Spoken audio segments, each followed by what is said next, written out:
इस horror story को सुनने के लिए कृपया अपने हेडफोन लगा लें। चलिए कहानी शुरू करते हैं।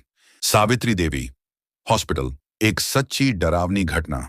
भूमिका यह कहानी सावित्री देवी हॉस्पिटल की है, जो उत्तर भारत के एक छोटे से कस्बे में स्थित था।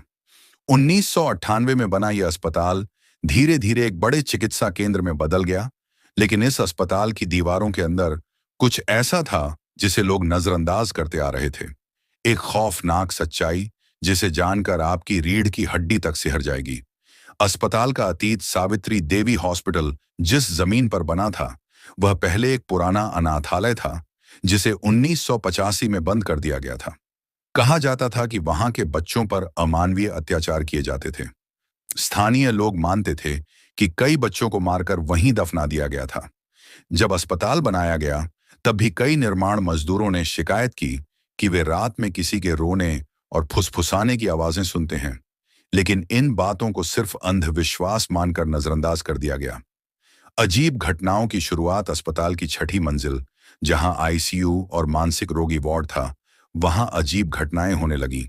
एक मरीजों का रहस्यमयी गायब होना। 2005 में एक महिला मरीज जो डिप्रेशन के इलाज के लिए भर्ती थी, रहस्यमयी तरीके से गायब हो गई। सीसीटीवी फुटेज में वह रात 2 बजे अपने कमरे से निकलती दिखी, लेकिन वह किसी से बात कर रही थी, जबकि वहां कोई नहीं था। इसके बाद वह सीधे छठी मंजिल की खिड़की की ओर गई और गायब हो गई। 2. अजीब परछाइयां। नर्सों ने शिकायत की कि उन्हें अक्सर आईसीयू के गलियारे में सफेद कपड़ों में एक बच्चा दिखता था, जो कुछ देर देखने के बाद गायब हो जाता था। 3. डॉक्टरों की मौत। 2010 में एक डॉक्टर डॉ.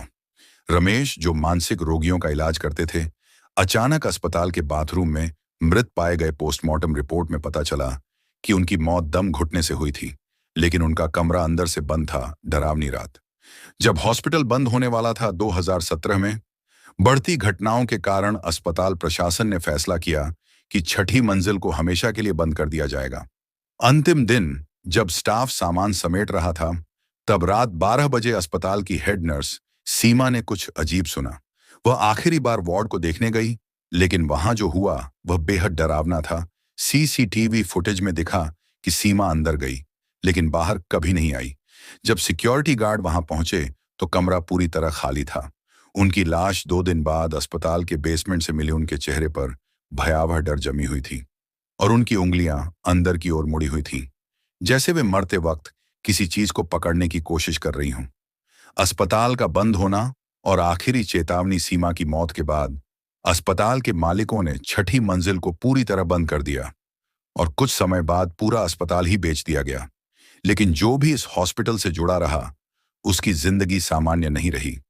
कुछ स्टाफ ने बताया कि जब वे वहां से गए, तब भी उन्हें रातों में कोई उनके कान में फुसफुसाते हुए सुनाई देता था। कुछ डॉक्टरों ने कहा कि जब भी वे किसी नए अस्पताल में काम करने जाते, उन्हें आईसीयू में वही सफेद कपड़ों वाला बच्चा दिखता था। आज सावित्री देवी हॉस्पिटल एक खंडहर बन चुका है। जो भी रात में वहां जाता है, उसे किसी के रोने और चीखने की आवाजें सुनाई देती हैं। क्या यह आत्माएं अभी भी वहां भटक रही हैं, या फिर वे किसी और जगह अपना नया शिकार ढूंढ रही हैं? अगर आपको ऐसे ही डरावनी और रोमांचक हॉरर स्टोरी सुनने के लिए हमारे इस चैनल को सब्सक्राइब करें